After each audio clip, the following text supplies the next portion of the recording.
Então, professor, a gente pode começar, né? O senhor contando um pouco aí A minha da sua trajetória. trajetória, dos seus estudos, da sua formação, um pouco Cadê? da sua família, né? De onde o senhor vem, como é que...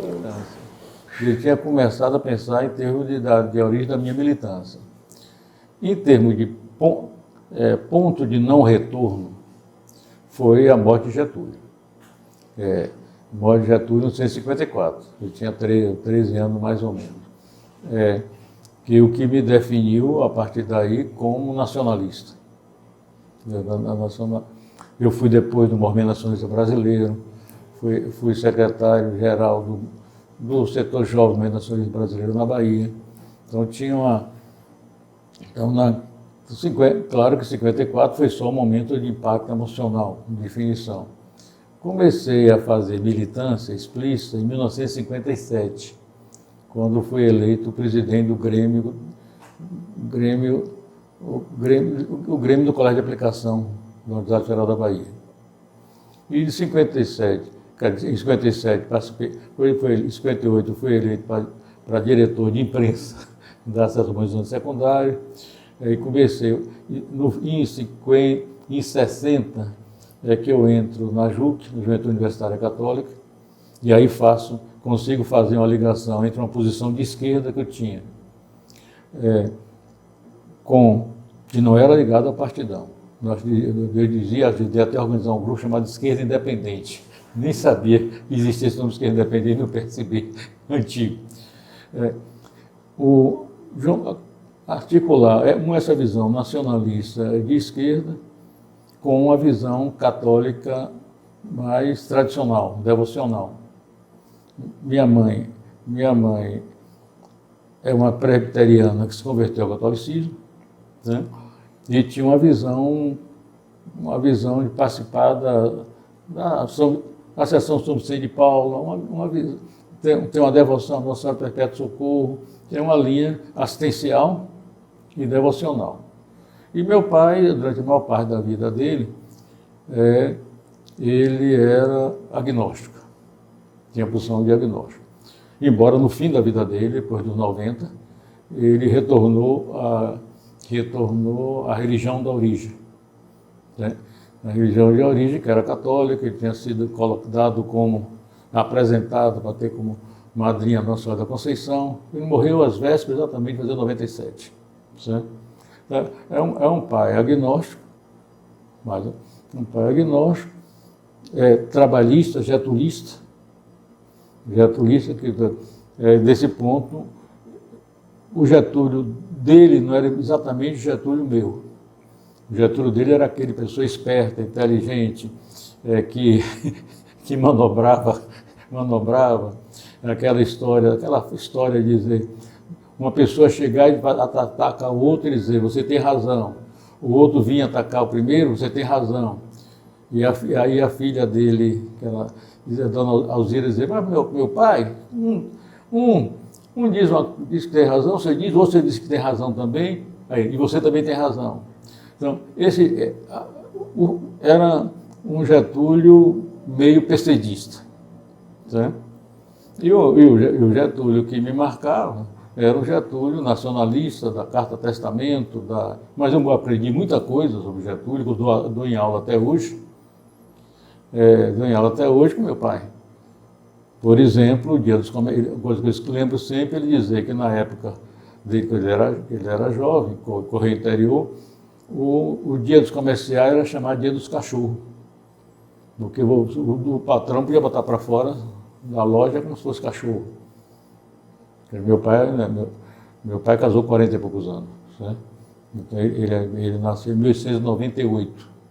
Então é uma das pessoas que apoia a Revolução de 30 já adulto. Então um pai trabalhista, agnóstico, e uma mãe católica, moderna no sentido que ela trabalhava como profissional, já era uma novidade na época, mas numa linha religiosa assistencialista. Tanto que eu acho que a minha trajetória é mais de continuidade e aprofundamentos do que de rupturas. Eu nasço getulista, me torno nacionalista, avanço no nacionalismo até o trabalhismo como caminho para o socialismo, que era a visão de Brizola, que inclusive fui da direção local e do Comitê Nacional do PDT. Depois do PDT agora ficou meio conservador demais. Bom, então é uma linha, era católico tradicional, a partir da percepção da JUC, Juventude Universitária Católica. Eu fui da direção da JUC em Salvador. Eu assumi um cristianismo mais, que o pessoal chama cristianismo à esquerda, eu chamo de cristianismo mais evangélico, mais libertário, mais de acordo com a mensagem o que Eduardo chama do movimento de Jesus. Certo? Você nasceu em que ano? Eu nasci em 1941. 41. 14 de dezembro de 1941. E nasceu aonde? Em Salvador. Salvador, no centro de Salvador. E o senhor falou que com 13 anos, então, é que teve esse ponto de não retorno. Não né? retorno. Até os 13 anos, o que o senhor lia em casa era um ambiente de leitura? É um ambiente de muita... Eu nasci lendo jornal, no jornal, minha mãe me emprestando romance policial, porque ela gostava muito de ler romance policial. O meu pai era mais, no caso do meu pai era mais literatura técnica, científica, dentista, cirurgião dentista e piada, e folclore histórico.